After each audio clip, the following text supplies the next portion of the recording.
Assalamualaikum warahmatullahi wabarakatuh. Nama saya Rahmatus Sadia, NPM 1911 pukul 1310 dari Prodi PGMI kelas G semester 3. Di sini saya akan menjelaskan tentang pemikiran Aristoteles dan Agustinus.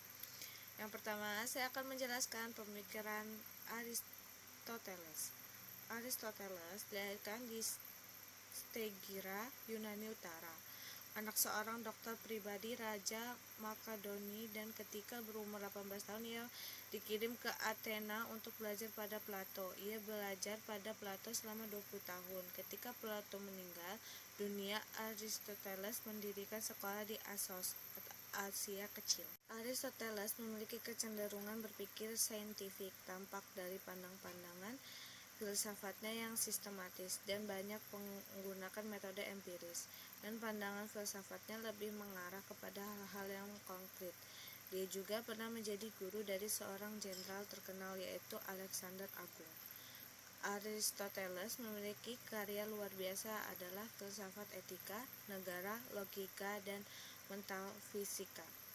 Di dalam dunia filsafat, Aristoteles dikenal sebagai bapak logika. Logika Aristoteles dikenal sebagai logika tradisional dan sebagai pengantar pada logika modern. Logika tradisional di sini disebut dengan logika formal, sedangkan bagi kaum santri dikenal dengan sebutan ilmu mantik. Berbicara tentang filsafat Aristoteles, sesungguhnya masih banyak bahasan yang perlu disajikan dalam pembahasan ini. Namun yang paling penting dari ajaran Aristoteles adalah masalah logika, dan dia memperkenalkan cara berpikir silogisme. Silogisme adalah setiap penyimpulan dari dua keputusan yang disimpulkan dengan suatu keputusan yang baru. Keputusan baru itu berkaitan erat dengan premis sebelumnya. Jika kedua premis benar, dengan sendirinya penyimpulan akan benar. Sedangkan contoh silogisme itu sendiri antara lain adalah sebagai berikut. Setiap makhluk akan musnah. Dunia adalah makhluk, maka dunia akan musnah.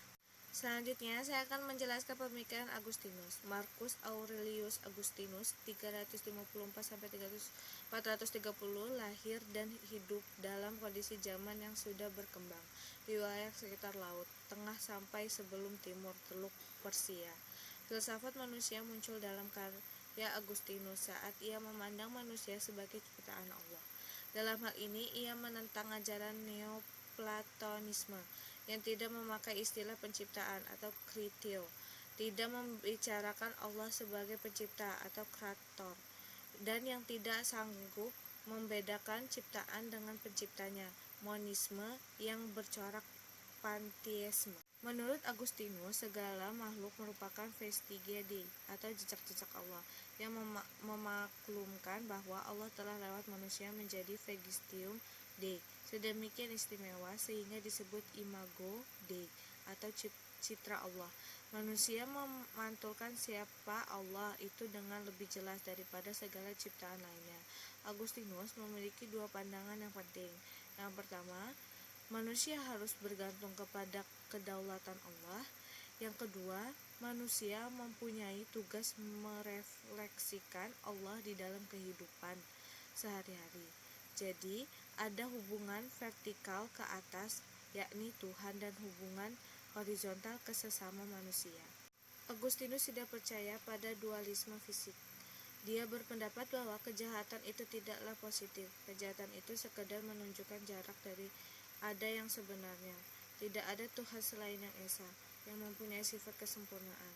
Sekian dari saya. Jika ada salah saya mohon maaf. Saya akhiri. Wassalamualaikum warahmatullahi wabarakatuh.